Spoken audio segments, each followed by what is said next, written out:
Hi, everybody. Welcome to another edition of Packers Unscripted from Packers.com. I am Mike Spofford. He is my partner in crime, Wes Hodkowitz. We're coming to you here from different locations at Lambeau Field to review the 2023 draft for the Packers. Weston, 13 selections over a span of 3 days, including 9 on the third and final day on Saturday.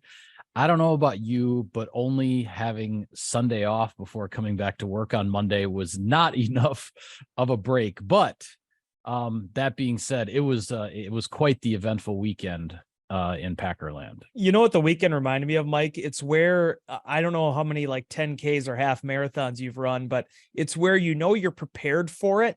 0. Okay. Well, I've run a couple now. But if you're not properly conditioned to pacing yourself, you can kind of hit that wall at the end. That's what the 7th round was for me on Saturday night. It was like, hey, I knew we were getting 13 picks. I knew it was going to be a long couple days.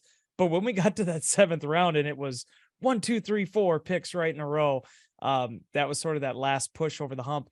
The most picks the Packers have had in the modern draft era, 7-round era, tying that with 2000 when, you look at Ron Wolf, drafting 13 players. And on that, what would now be the third day, he got Niall Diggs, Kabir Baja-Biamila, and Mark Tauscher. Tauscher, yeah.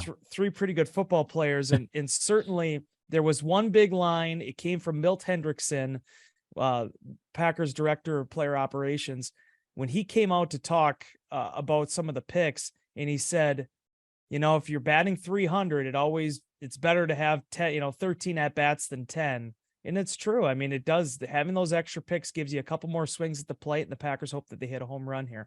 Yeah, well, it was a busy 3 days. And as we review the draft class here, we'll break it down by phase: offense, defense, special teams. And when you look at what the Packers did on offense, Wes, this was about an influx of young talent at the perimeter positions. The Packers drafted three wide receivers, 2 tight ends, and a running back. All of them are going to have a tremendous opportunity to make their mark on the depth chart here in Green Bay as things currently stand. The offensive pick started on Friday night with the 2 tight ends, one in the 2nd round, one in the 3rd round, Luke Musgrave from Oregon State and Tucker Kraft from South Dakota State. In between those two, in the 2nd round, was wide receiver Jaden Reed from Michigan State. And then 2 wide receivers added on Saturday: Dontavian Wicks from Virginia. I believe he goes by Tay, so I'm just going to call him Tay Wicks, and Grant Dubose from Charlotte. So at tight end and wide receiver, not unexpected what the Packers did, loading up, so to speak, at those 2 positions, and a combination there of early round picks and some late round picks to see what these young men have. Well, and as you said too, Mike, you and I, we haven't had necessarily the opportunity to dive right into this draft yet. We kind of slept a little bit on Sunday, and then we came into the office today. One of the little type of, little research projects I want to do, it won't take too long, I'm sure, on drafthistory.com, was the last time the Packers out of a draft drafted a quarterback, a running back, a receiver, at least one receiver, and at least one tight end. They addressed everything. And I think when you look at what the Packers' needs were, they lost a lot of their depth in free agency, right? So many people focus on the Aaron Rodgers transition to Jordan Love, but you lose Alan Lazard, you lose Robert Tonyan. At this time, Mercedes Lewis has not been re-signed. The Packers needed not only to find some potential playmakers, they needed to be able to build out the depth at their skill positions. Brian Gutekunst did that, starting really quickly, just mentioning Musgrave and Kraft. There's a lot of people in inbox asking, well, if you like one, why did you have to take 2? Well, the fact of the matter is, Mike, last year, Robert Tonyan and Mercedes Lewis, they ate up almost 1,500 snaps together. They started 20 combined games over the course of the seasons. The Packers love their 12 personnel package, and they would just be completely thrilled if both Musgrave and Kraft end up being solid NFL contributors. They have different type of skill sets, but yet they're both incredibly versatile in what they do. It's not like one is just strictly an inline blocker and one is a perimeter Jermichael Finley type receiving tight end. a lot of flexibility with how the Packers want to use that position. And when you only had Josiah DeGuara and Tyler Davis coming back from last season, you had to make a move, and the Packers did that. Yeah, Musgrave is that big target, but with the speed down the field, he's that kind of prospect coming off of obviously a really rough knee injury from last season. But he talked in his conference call, the Zoom call that he had with the media after he was picked. He talked about how he really pushed himself to be able to get back on the field for the Senior Bowl. He knew he could be one of the top guys in a very deep tight end class, as long as he would have a chance to show what he's got. And even though he really didn't have much of a season, just 2 games at Oregon State last year before the injury, he was back on the field for the Senior Bowl. He did everything at the combine, and he did become one of the top prospects that was being talked about very much so as a second round target for a lot of teams, and the Packers swooped in there. Then in the 3rd round, they add another tight end in Tucker Kraft. Now this is an FCS All-American from South Dakota State. He even talked about how he had NIL offers, a chance to transfer from the smaller school, go big time, make some money as a college kid in this new landscape of college football. He's from Timberlake, South Dakota, a population of 513 people, and he wanted to stick to his roots, stick to the small town roots that he has. And now he's going to take all that background to the big time, so to speak, in the NFL. Sounds like a very, very confident young man. I had asked Brian Gutekunst, okay, so if the vertical speed, which is what John Eric Sullivan had pegged Luke Musgrave as sort of the standout trait in a very deep class of tight ends, if vertical speed is Luke Musgrave's thing, what is Tucker Kraft's thing? And Brian Gutekunst said it's probably the run after the catch, the ability to stay balanced, to break tackles and turn shorter passes into some longer gains. Both of these guys can run, but it's an interesting compliment to talk about the two of them. One of them being the downfield threat, the other one being a guy who can maybe break some tackles and turn shorter passes into more productive plays. Yeah, you never want to have injuries, but when you look at Musgrave, the MCL, I wrote about this, I think, in our Insider Inbox column. That is probably the best case scenario in terms of when you talk about knee injuries, because his did require surgery. Many times sprains can actually heal themselves when it's a medial collateral ligament. But the thing that's cool about it from his perspective is he was able to get healthy again. He was able to go through the offseason program or the pre-draft process and show teams that, hey, this is the type of player I am. Because Mike, you mentioned the 2 games before he got hurt, he was already halfway towards his entire output from the previous season. He was in the midst of a breakout season with the way that he started his 2022 campaign. And then from Kraft's perspective, so much respect for the kid. We'll talk about Carl Brooks at some point too. These guys that look for the programs that really invested in them and they stayed true to them. And I think if anything has been proven here the last few years, when you look at what South Dakota State has done, obviously last year, North Dakota State and Christian Watson, not only are they producing NFL talent and NFL ready talent, the amount of opportunities these kids get is pretty incredible. I mean, I believe Kraft played in like 15 games or something close to that last year. I mean, these kids get such a huge opportunity to be the guy in these offenses. And another big thing that Milt Hendrickson talked about, you look for it. You look for these young guys that maybe don't play against Alabama every week to dominate their competition. And Kraft is one of those kids that has done that. Yeah, and by sticking around at South Dakota State, he won a national championship. Not bad. He kept. You talk about playing the 15 games. They make the whole big playoff run. They win the FCS national title, and then he's moving on to the NFL and ends up still getting picked in the 3rd round despite not being from one of those big schools. A wide receiver. It's hard to contain the excitement in some ways for Jaden Reed, the selection out of Michigan State. Brian Gutekunst took Luke Musgrave at pick number 42 in the 2nd round. He also had pick number 45. He had Jaden Reed on his radar. He actually traded back twice, picked up a couple of extra day 3 draft picks, ended up moving back 5 spots as a result of those 2 trades, and then still got Reed. And I think what's really interesting what's interesting about Reed, and this is what I said in our Insider Inbox column for Monday morning, the Packers haven't had a receiver with this type of profile in Matt LaFleur's offense. They gave it a try, I guess, so to speak, with Amari Rodgers, trying to find that slot receiver who could run the jet sweeps and some of those things. But Amari Rodgers doesn't run like Jayden Reed does in terms of the speed. Amari Rodgers didn't have all these highlights of contested catches, going up and fighting for footballs and doing the kinds of things that that Jayden Reed did at Michigan State. So there's a very different profile here. While Tay Wicks and Grant Dubose are those, 6'1", 6'2", and 200-pound, more of those classic Green Bay receivers in terms of the physical profile, Jayden Reed is not, and this is going to be a very interesting addition in addition to what he did as a return specialist at Michigan State as well. This is a very, very interesting addition to Matt LaFleur's system.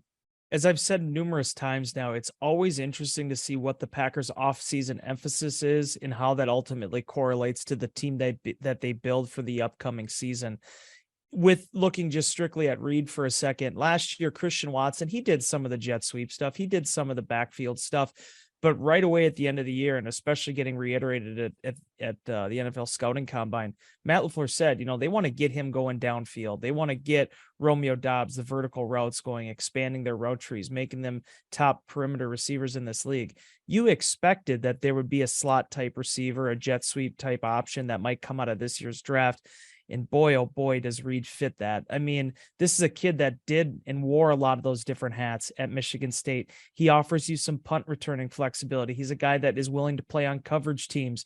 Although if he shines the way he did at Michigan State, he probably won't have to very often. I'm just so excited to see him, come into the picture here. I made no bones about it, Mike. When you and I talked last week, I was really big on Jackson Smith and Jigba. Still really big on that kid. I can't wait to see what he does in Seattle. Seattle has such a great track record for developing, that young talent right away and getting him on the field, whether it's a Metcalf or, the slot receiver there that they had. Tyler Lockett. Thank you. Yeah. Mm-hmm. I almost said the Randall Cobb, kind of looking like.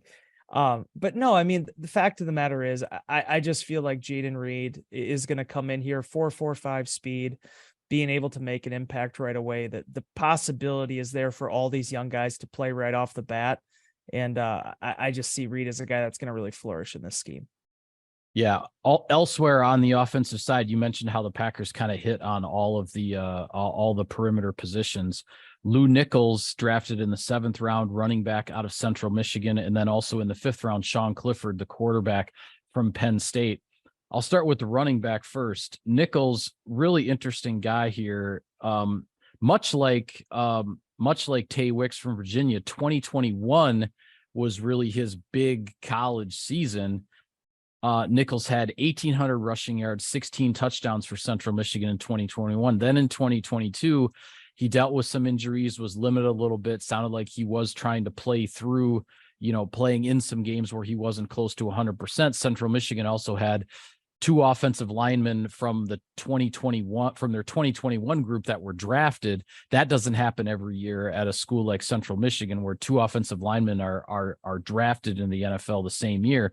So there was a lot of transition going on there. But Nichols, I mean, right away, Packers know, obviously, it's the Aaron Jones and A.J. Dillon show at running back, but you have Patrick Taylor, you have Tyler Goodson, and now you'll have Lou Nichols in that mix to see who the number 3 running back is going to be.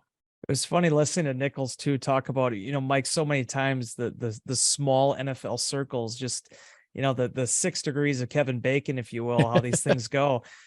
Nichols, his college coach at Central Michigan, his position coach, is actually the same one that Aaron Jones had throughout his time at Texas El Paso.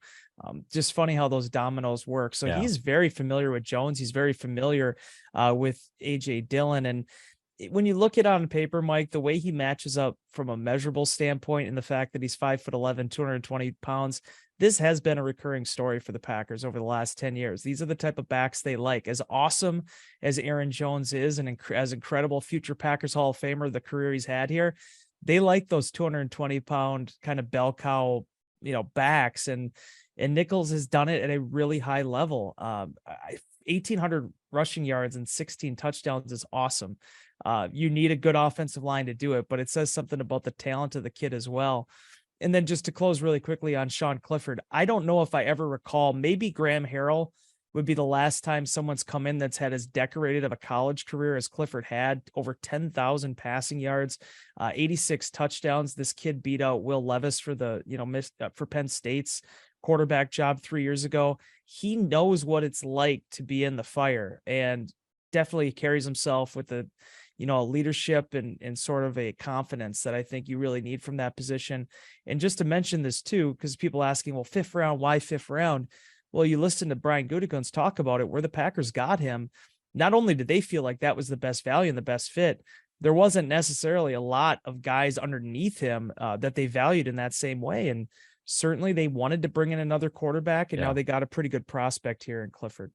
Yeah, Clifford won, I believe it's 32 wins during his, he started 46 games, I think, at the college level at Penn State, which is pretty remarkable. There are actually a few guys in this draft class that really were 4-year starters, in some cases 5-year starters.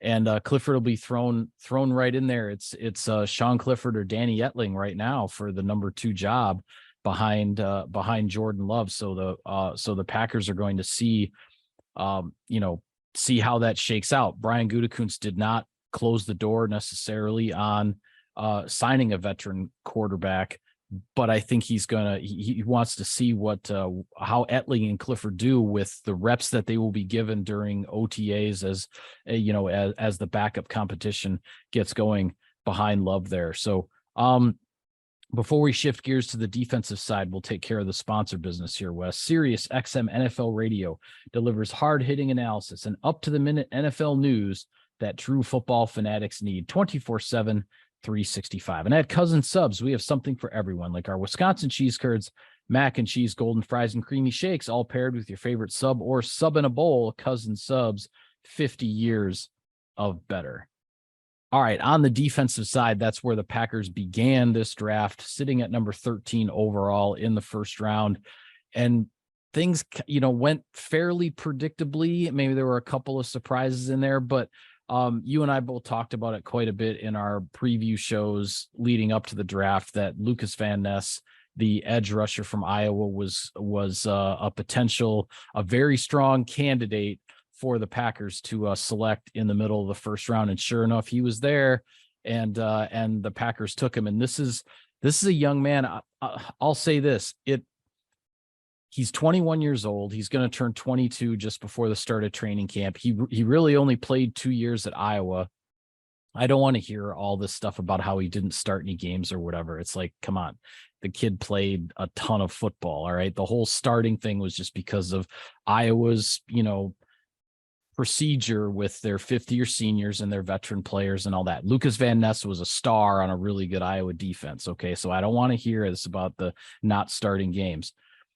But this pick feels a lot to me like the Rashawn Gary pick from a few years ago, a young guy who the Packers believe has not reached his potential at all, who has lined up both inside and outside as far as along the defensive front and getting after the passer. The biggest difference here, in my opinion, with the Van Ness pick versus the Gary pick is Gary was chosen right after the Packers had just signed Za'Darius and Preston Smith to be the starting outside linebackers. Lukas Van Ness is coming in at a time that the Packers don't know when Rashawn Gary is going to be back. You have Preston Smith on the one edge. This is a young man who could come in and start right away. That was not the expectation for Rashawn Gary. It very well could end up being the expectation for Van Ness.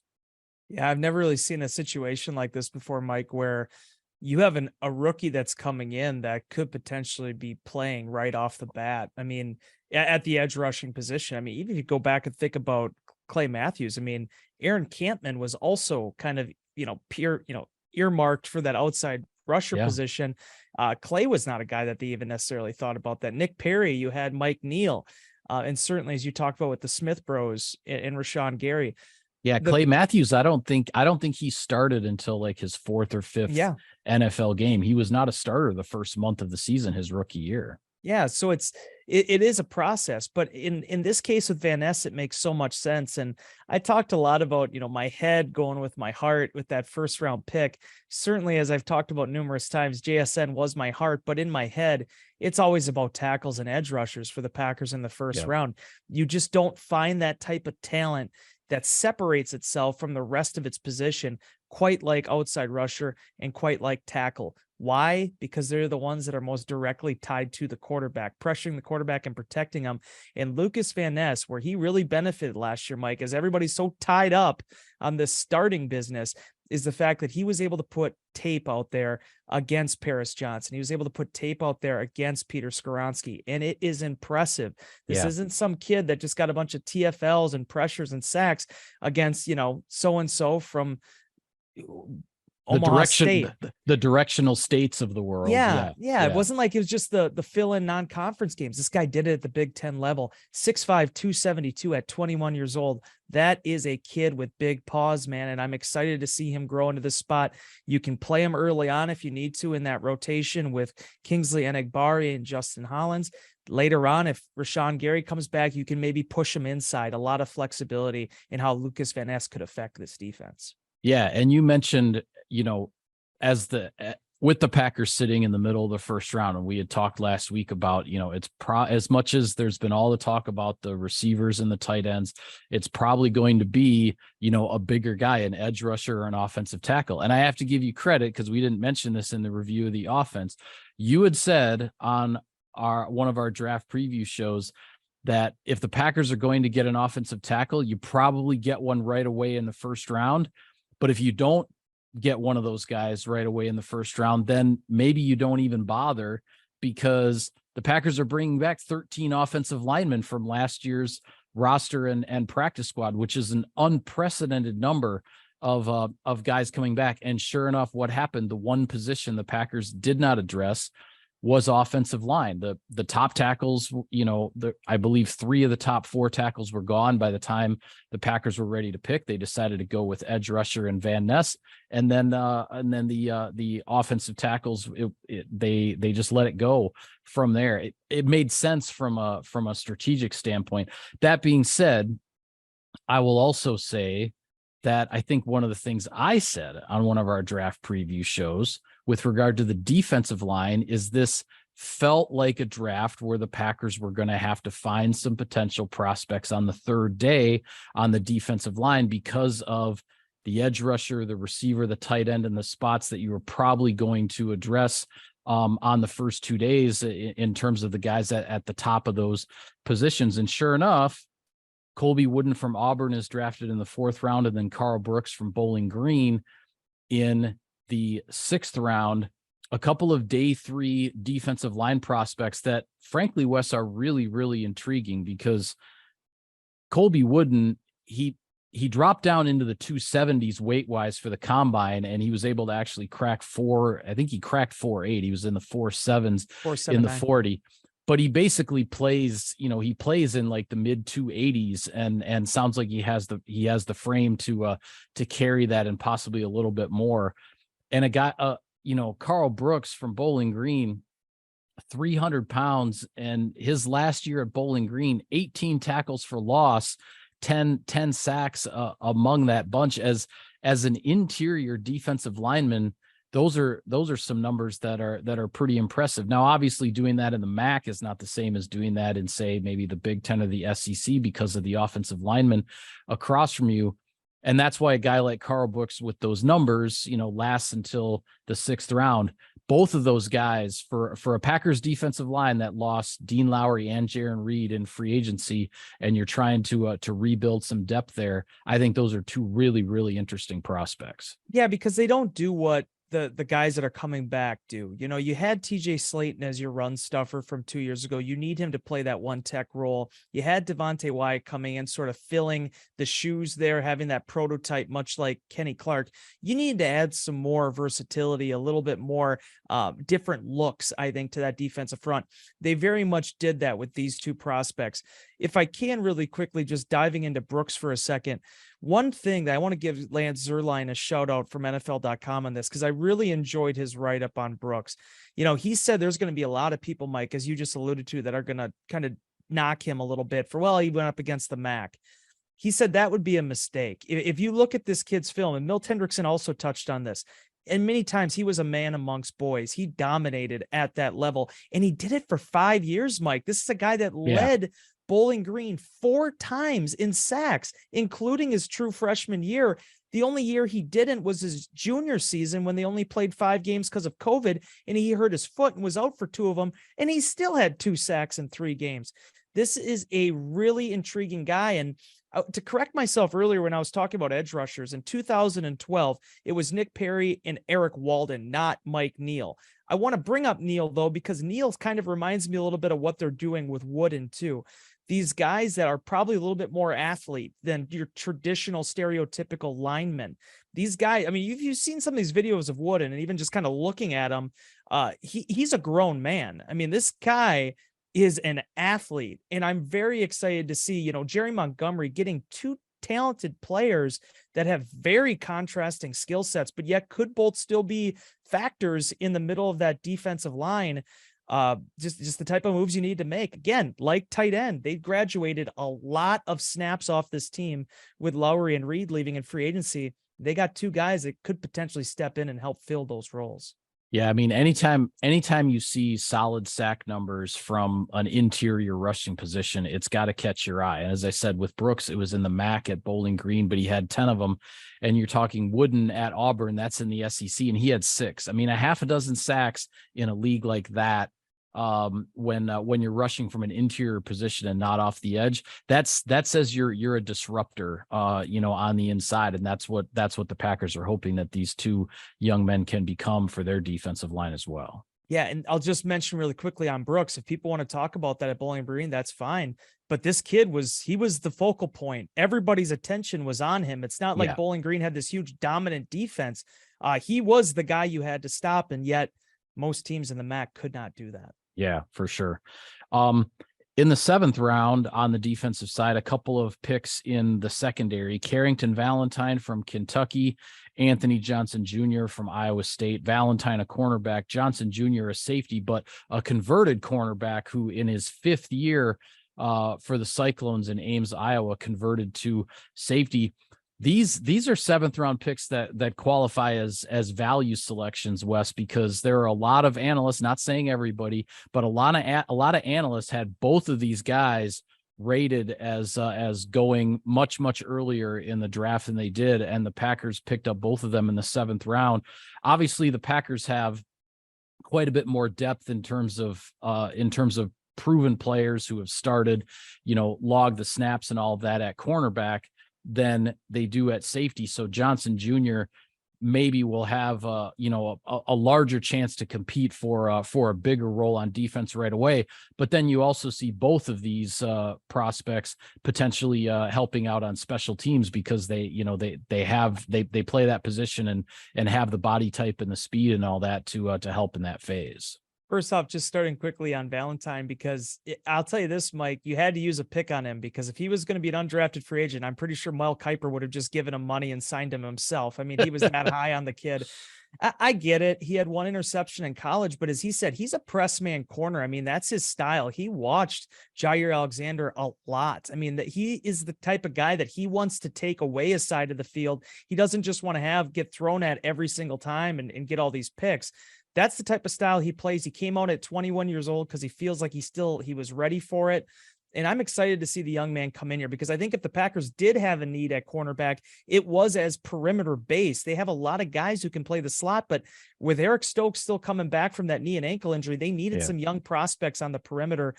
I'll tell you this, Mike, you didn't get a chance to jump on the call. You were working on our wrap-up story, but Anthony Johnson Jr., when I heard him, I closed my eyes. I heard Micah Hyde in his voice, and I don't know how he's going to play. I'm not comparing him to a 2-time all-pro safety, but he has a confidence and a leadership about him that it grabs you through the conference call.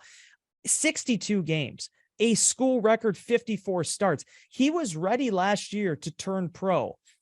3.5 years as a starting cornerback, but he didn't have a pick. And the thing was, is Matt Campbell, Iowa State's coach, went to him, and they are as tight can be in terms of coach and player relationships. And he said to him, listen, I'm talking to scouts around the league. There are a lot of people in the National Football League that think you are a safety. I want you to come back. I want you to lead our defense. I want you to play that position. And Johnson agreed, and it was the right move for him. And as he said, instead of going to the NFL, maybe forcing your hand and having to learn a new position at that level, he wanted the opportunity to actually do that at the college level and develop his skills. His pay for that was a second team all Big 12 selection. He got his first 2 interceptions of his career, a career high 60 tackles. And this guy now has come into the league. He said he always wanted to play quarterback. Well, when he went and played safety, he started to finally get a taste of what that feels like. Yeah, and I want to mention the kicker, Anders Carlson, the Packers drafted out of Auburn in the 6th round. I mention him right now because I kind of want to make an overarching point about a few competitions that we're going to see evolve here. I already mentioned with regard to Sean Clifford and Danny Etling at quarterback. Brian Gutekunst not necessarily shutting the door on bringing in a veteran quarterback at some point, but he wants to see how those guys do through OTAs and how that competition develops. It's very much the same scenario, so to speak. I think at safety, Anthony Johnson Jr. comes in, the only new addition to the safety competition for who's going to start next to Darnell Savage. Rudy Ford would probably be the favorite in the clubhouse right now. The Packers also signed Tavarius Moore from San Francisco as a free agent. You also have Ennis Gaines and Dallin Levitt there. Now Johnson gets thrown into the mix. Adrian Amos is still out there as an unsigned free agent. Brian Gutekunst said not necessarily going to slam that door shut, but the Packers are going to see how the competition evolves. The third one in sort of that group is kicker. You now have Anders Carlson from Auburn, a 6th round draft pick, to compete with Parker White, who was undrafted out of South Carolina a year ago, and the Packers added him to the roster right after the regular season ended last year. Mason Crosby is still out there. Again, Brian Gutekunst says, hey, we're not completely closing the door, but the Packers are going to see how these competitions develop and evolve through the spring, through OTAs, mandatory minicamp in June, all of that, and then assess the situations. Now, obviously, there's a risk that Mason Crosby could sign somewhere else in the meantime, that Adrian Amos could sign somewhere else in the meantime, that the veteran quarterbacks that maybe fit, the salary cap situation the Packers are in, they might sign somewhere else in the meantime. So there's risk in taking this approach. But at the same time, it does speak to the confidence that Brian Gutekunst and his personnel staff have in these moves that they've made and the players that they brought in. They think they've got what they need here without having to bring back those veteran guys that they know exactly what they're going to get when they walk in the door. Yeah, and they'll get a taste of it right away, Mike. Between rookie orientation camp, between OTAs, they'll get a feel for where these players are at and where they potentially may need to add down the line. The thing I like about Anders Carlson, and also you're talking about tying in the competition, also tying in guys that had really standout seasons during college, but maybe didn't quite end their college careers on a high note. When you talk about Nichols, when you talk about Wicks, and in Carlson's situation too, right. This young man had a fantastic junior season, but then it goes and tears the ACL. Last year, he has the shoulder injury. He actually kicked on his plant foot with a brace last season. That's not ideal for a kicker, but it's, everyone takes that pretty seriously at the college level. But 6'5", 219 pounds, we know what his brother has done in the league now, a 2-time All-Pro. He has the genetics for this. And as much as I love Jake Moody, and I am a huge fan of his, I think he's going to have a great career. Taking a 3rd round or kicker in the 3rd round, like the 49ers did, is a dangerous proposition. Yeah. Not because even the pressure you put on the kid, it's also the pressure you put on yourself as an organization. You can't cut a 3rd round pick. He has to be the guy. And if you do have to bring in another kicker, are you necessarily going to also cut the guy that you spent that type of draft pick on? It's tough to do. Same thing with New England going and getting the Maryland kid in the 4th round. The 6th round has been a sweet spot for the Packers at kicker. The 11th time they've taken one. Very interested to see how this young man does, and certainly the competition now that we'll see probably throughout OTAs and as the Packers try to figure out this next step at what has been an iconic position for them. When you look at Mason Crosby, Ryan Longwell, Chris Jackie. I mean, to have that type of stretch, we talk about quarterbacks so often, but the remarkable players the Packers have had at kicker, considering the elements here in Green Bay, it really cannot go overstated. Yeah, it was interesting seeing the selection of Carlson, immediately looking up the information on him. It's like, oh yeah, of course, he is the younger brother of Daniel Carlson, who I hadn't remembered this, but had also kicked at Auburn. So Auburn's had basically like 9 years. 9, I was going to say 10, but 9 years with a Carlson as the kicker. But what was interesting to me is hearing Brian Gutekunst, really, essentially hand this pick off, so to speak, to the influence of Rich Bisaccia, the Packers special teams coordinator and now assistant head coach. We saw the influence that Bisaccia had in how the Packers rebuilt the special teams last year with the acquisitions, with bringing guys in like Dallin Levitt, like Keyshawn Nixon, and guys that he had worked with. And obviously that there was a solid turnaround in the special teams phase. And then Rich Bisaccia gets, the additional title in the offseason. And now here, the faith that the Packers are showing, where it's like, hey, the statistics of this, this Carlson kicker, his last couple of years in college, they're not that great and whatever. And Bisaccia believes in him from what we heard from Brian Gutekunst, and that's what gave Gutekunst the courage to make this pick, when a lot of people are just going to look at the numbers and go, why would you take a college kicker who missed 10, 12 kicks his last 2 seasons when he had the one really, really good year before he got hurt and all that. So my point is we're continuing to see the influence of Rich Bisaccia on special teams here, and the Packers are going to see what these kickers, Carlson and White, what they have, and see if it truly is time to move on from Mason Crosby, the franchise's all-time leading scorer. One thing that is very important to illustrate is, I think when you look at both scouting and coaching, I don't know if there's a more difficult position. People put so many eyes on quarterback, and for good reason. It's the money position. There are no certain things with kickers. We saw it a number of years ago with the second round pick that the Tampa Bay Buccaneers used. These guys, it's going to be an ebb and flow league. And I think Carlson's a perfect example of that. The older Carlson, Daniel Carlson's a 5th round pick.